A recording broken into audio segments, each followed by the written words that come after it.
عبداللہ ابن عباس رضی اللہ تعالیٰ عنہ روایت کرتے ہیں صحابہ کرام نے آقا علیہ السلام کی بارگاہ میں عرض کیا حضور والد کا حق تو ہم جانتے ہیں کہ اولاد کے اوپر کیا ہے، فما حق الولد علی الوالد، اتنا بتائیے اولاد کا حق جو ہے وہ باپ کے اوپر کیا ہے؟ تو آقا علیہ السلام نے ارشاد فرمایا کہ حق الوالد قال ان یحسن اسمہ و یحسن ادبہ، اولاد کا حق باپ پہ یہ ہے کہ باپ اس کا بہترین نام رکھے، وَيُحْسِنَ أَدْبَهُ، اور ان کی بہترین تربیت کرے۔ یہ ہر بچے کا بنیادی حق ہے، یہ ماں اور باپ کی ذمہ داری ہے کہ وہ اپنی اولاد کی بہترین تربیت کریں۔ جہاں شریعت نے، جہاں اسلام نے بہت زیادہ حقوق والدین کے بیان کیے ہیں، وہاں اولاد کے حقوق بھی بیان کیے ہیں کہ ماں باپ کی ذمہ داری ہے کہ اولاد کا بہترین نام بھی رکھے اور بہترین ادب و آداب بھی سکھائے۔ آج کل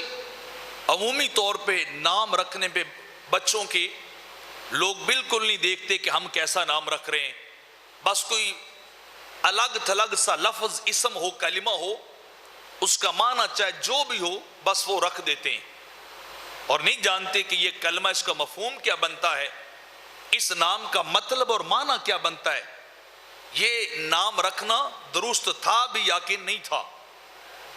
جائز تھا بھی یا کہ نہیں جائز تھا، اس کے بارے میں کوئی نہیں جاتا۔ اور جب بعض اوقات کسی صاحب علم کے سامنے جاتے ہیں تو پتہ چلتا ہے یہ تو نام ہی ممنوع ہے،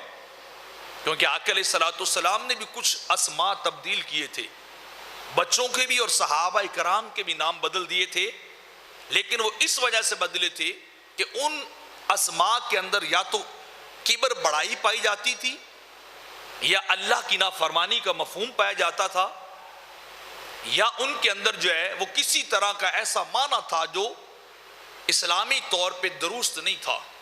تو آقا علیہ السلام نے پھر وہ نام بدل دیے کہ یہ نام بچوں کے اور بڑوں کے درست نہیں ہیں۔ تو حق یہ بھی ہے اولاد کا کہ ان یحسن اسمہ، میرے آقا علیہ السلام فرماتے ہیں نام خوبصورت ہو، لیکن خوبصورت ہونے کے ساتھ ساتھ وہ نام قرآن و سنت کے تابع بھی ہو، اسلامی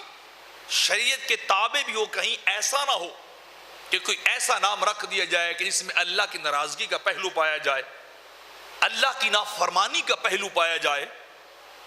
اللہ سے دوری کا یا کسی ایسے مفہوم کو کلمہ بیان کرنے والا جو مسلمان کے لیے درست نہیں ہے۔ تو کوئی بھی ایسا نام نہیں رکھنا چاہیے